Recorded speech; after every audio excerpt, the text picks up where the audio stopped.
Iran के विदेश मंत्री ने ऐसी वार्निंग जारी की है जिसने इजराइल में हड़कंप मचा दिया है। ईरान के विदेश मंत्री अब्बास अरागची ने उनके एक एक शब्द को डिकोड किया जा रहा है। तेल अवीव से लेकर वॉशिंगटन डीसी तक ईरान की धमकी को समझने की कोशिश कर रहे हैं, क्योंकि अब्बास अरागची ने अब युद्ध नहीं बल्कि महायुद्ध की चेतावनी दे दी है।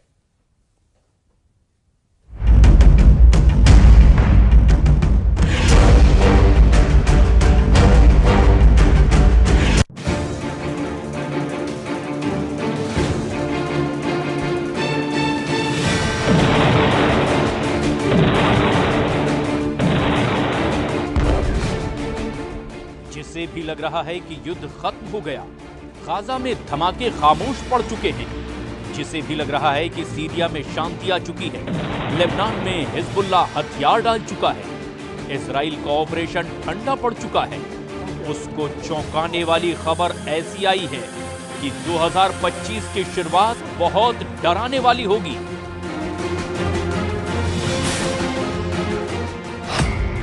2022 के युद्ध, 2023 की जंग और 2024 के युद्ध से बढ़कर इस साल अब महायुद्ध का पहला सिग्नल मिल चुका है। 2025 की शुरुआत यानी जनवरी के महीने में ही एक बड़ी जंग दस्तक देने लगी है। ईरान ने जनवरी के महीने में ही अपनी 1000 से भी ज्यादा मिसाइल लॉन्च करने के लिए तैयार कर ली है। इस बात की तस्दीक ईरान के विदेश मंत्री अब्बास अरागची ने भी कर दी है। अब्बास अरागची ने चीन के मीडिया को एक धमाकेदार इंटरव्यू दिया है। अरागची ने इस इंटरव्यू में जो बोला वो इजराइल की मीडिया में गोला बनकर गिरा है।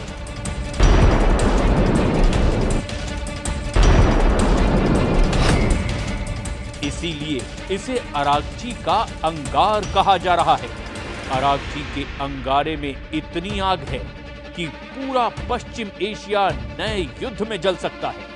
अरागची ने जो बोला उसे टाइम्स ऑफ इजराइल ने इस तरह से छापा। बताया कि ईरान के विदेश मंत्री ने एक बड़े युद्ध की चेतावनी दी है। इजराइल के जेरूशलम पोस्ट में लिखा, ईरान ने इजराइल को अब ऑल आउट वॉर यानी कि खुल्लम खुल्ला युद्ध की वार्निंग दी है। एक तरफ गाजा में धमाकों के बीच इजरायली सेना ने लगातार ऑपरेशन और बमबारी के साथ साथ सीरिया पर अल-कायदा और आईएसआई के आतंकी रहे जुलानी के आतंकियों पर कब्जा किया। इन दोनों तस्वीरों ने ईरान के अंदर बहुत बेचैनी पैदा कर दी है। गाजा में इजराइल नॉन स्टॉप हमले कर रहा है, वहीं सीरिया में जुलानी का गैंग चप्पे चप्पे पर कब्जा कर चुका है।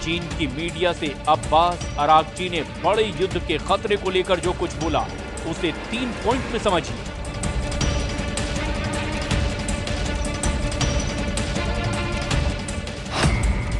अरागची ने कहा कि ईरान भविष्य में इजराइल के किसी भी हमले के लिए तैयार है। अरागची ने कहा कि उम्मीद है कि इजराइल गलत कदम नहीं उठाएगा। अरागची ने कहा कि इजराइल ने हमला किया तो महायुद्ध होने की 100% गारंटी है।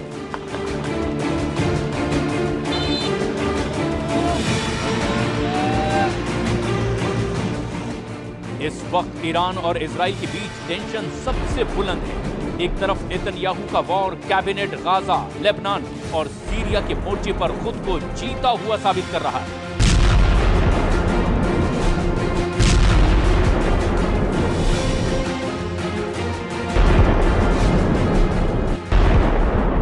तो वहीं दूसरी तरफ ईरान के सर्वोच्च नेता अली खामनेई ने सीरिया में इजराइल और आतंकी ग्रुप हयात तहरीर अल शाम के सरगना जुलानी को सबक सिखाने वाले मिशन पर अपनी मुहर लगा दी है।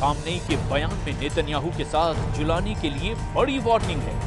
खामनेई ने तय कर लिया है कि जिस तरह असद सरकार को हटाकर सीरिया को लूटा गया, अब उसी सीरिया के लोग इसका बदला भी लेंगे।